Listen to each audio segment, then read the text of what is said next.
Francisco pergunta, o que é o sionismo e qual a diferença entre antissemitismo e antisionismo? Eu vou por parte nessa, tá? Porque elas são sobre sionismo, mas elas são bem diferentes. Francisco, sionismo, a gente falou no episódio, é um movimento nacionalista judaico. Então, é a ideia de alguns judeus, não de todos os judeus, de que o povo judeu só vai ser feliz, próspero, tranquilo, só vai estar bem quando eles tiverem um país para chamar de seu. Esse movimento é do século XIX e ele tomou muito corpo justamente a partir do apoio da Inglaterra a esse fenômeno lá entre a Primeira e a Segunda Guerra Mundial. Ponto. O antissemitismo é a rejeição aos povos semitas. Isso é muito colocado na Segunda Guerra Mundial, e antes um pouco, né, na verdade, no Holocausto, né, na boca do nazismo alemão, do fascismo italiano um pouco menos, mas também, e tal.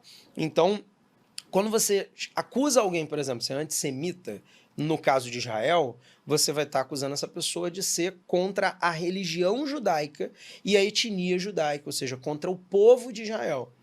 Por exemplo, uma pessoa se dizer anti-sionista é diferente. A pessoa ela pode se opor à criação do Estado de Israel, ou mesmo se opor ao atual Estado de Israel e às práticas do atual Estado de Israel, e ainda assim não se opor ao judeu enquanto grupo, ou ao judeu enquanto religião, embora seja muito difícil de dissociar uma coisa da outra, tá?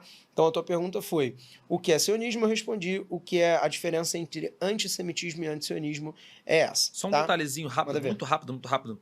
É que semita vem de Sem, que é um cara da descendência de Noé e Abraão. Ou seja, se Abraão gerou os judeus e os árabes, antissemitismo também é anti-arabismo, tá?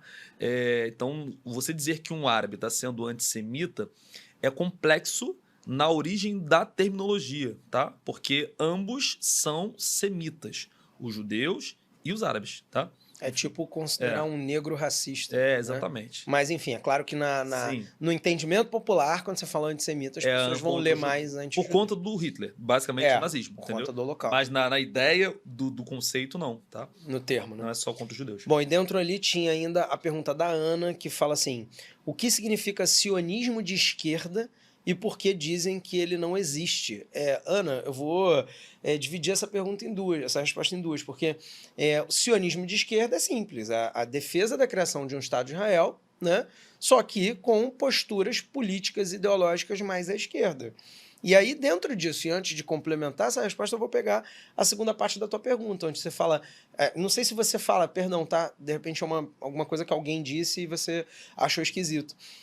Assim como eu, né? Porque dizer que não existe sionismo de esquerda é negar a própria história de Israel, que a gente já mencionou ainda agora.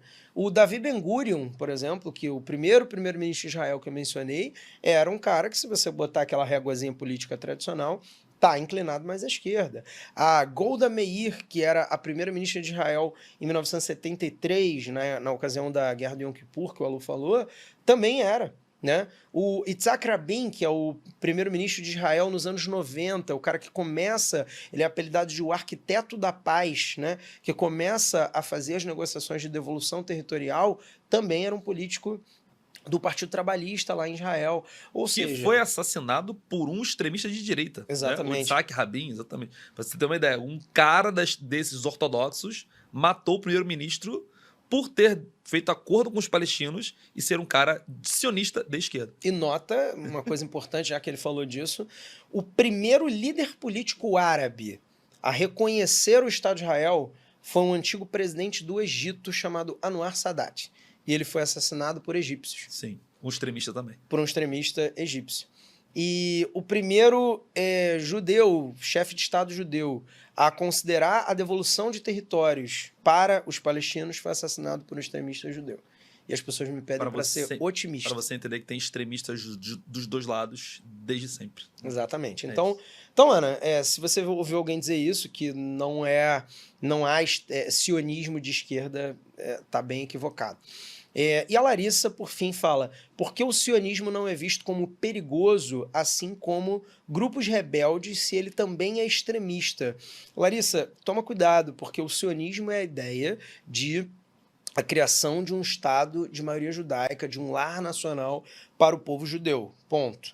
Existem sionistas extremistas? É evidente. A gente acabou de discutir agora o assassinato de um primeiro-ministro israelense por um extremista desses. Porém, é óbvio que existe sionismo à esquerda, à direita, pacifista, extremista. É um movimento extremamente heterogêneo, e essa é uma característica do judeu e do israelense, né? Que é uma coisa cosmopolita, uma coisa misturada, porque eles viveram na diáspora, viveram espalhados pelo mundo. Então você tem conexões com diversas culturas, inclusive com formas diferentes de pensar a política. A gente teve um episódio essa semana de um professor judeu que se autodeclara sionista de esquerda, então derrubando de novo aquela falácia de que não existe um sionismo de esquerda, que esteve na PUC, né, na Universidade aqui do Rio de Janeiro, dando uma palestra sobre o ocorrido, e que ele sofreu ataques na palestra de sionistas mais radicais. E ele diz, eu sou sionista de esquerda. A gente só discordou na ideia do que fazer em relação à questão da Palestina, entendeu? Exatamente. Então isso comprova que, assim, não dá para chamar ninguém, nenhum grupo, nenhum povo, nenhuma etnia ou religião inteira de extremista. Nenhum movimento político inteiro, a não ser se esse for o nazismo ou algo assim, de extremismo, entendeu?